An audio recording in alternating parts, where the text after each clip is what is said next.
ProWrestling.com. This is Bill Apter at Legends of the Ring, and brought to you by the people who are bringing you the big event.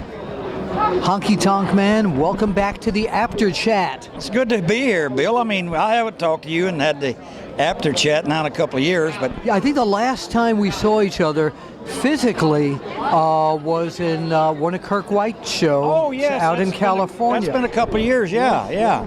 But that's how it goes. I was telling handsome Howard Finkel over there earlier. Yes, HHF. Yes, and we can see each other like once every 10 years, and then all of a sudden, and I'll see Howard again up in Hamilton, Ontario for a fan fest in a couple more weeks. We'll see each other 3-4 times right away, and then go 10 years and not see each other again. But you're still that's family. How the business works. It's still family. Yeah. It's still family. So tell everyone what you are doing these days, other than being here at Legends of the Ring. I do a lot of the Comic Cons now, autograph signings. I'm trying, Bill, to transition away from in-ring wrestling simply because it's not the way, it's not for me anymore. The young kids aren't.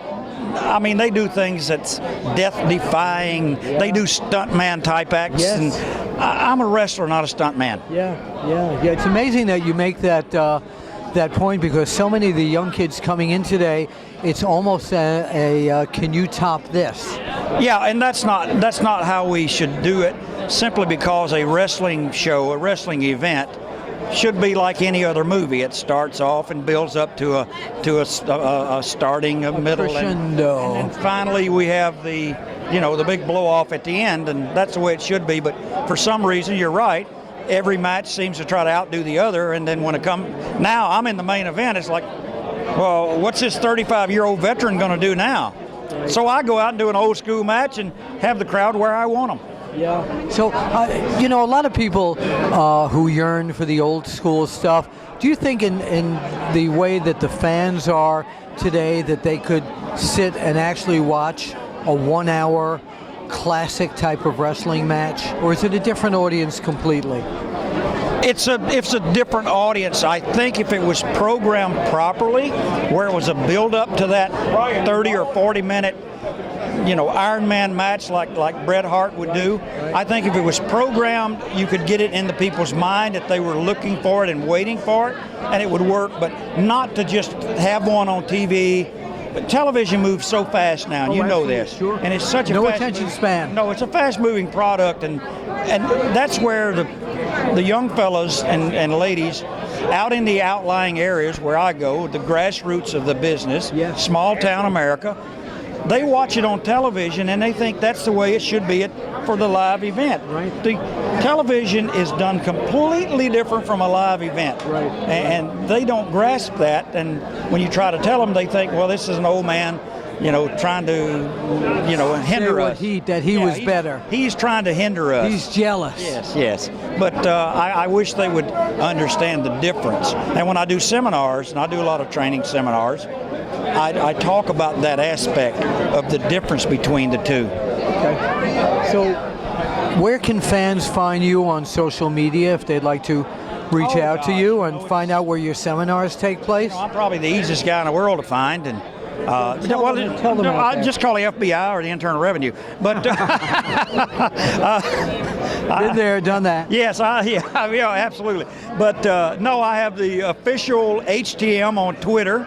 And of course, we have the Facebook. I have two different accounts. I have a fan account and a personal account with just people in the business like you and I and different people that I know. And then we have the website that I never update, honkytonkman.net. It's a good site, but to me, websites are a thing of the past. Okay. It's Twitter now. It's fast. It's 30 words. Instagram. It's 30 words and get done with it. That's it. So one last thing I'd like to do, and I like to do these retro things. In the WWE, who would you say was your toughest opponent? Oh gosh, I mean there were so many. Well, give me one. The guy, I loved having matches with Jimmy Snuka because it was back to basics with Superfly Snuka. I made the best money, and that's how I look at it nowadays, with Macho Man Randy Savage.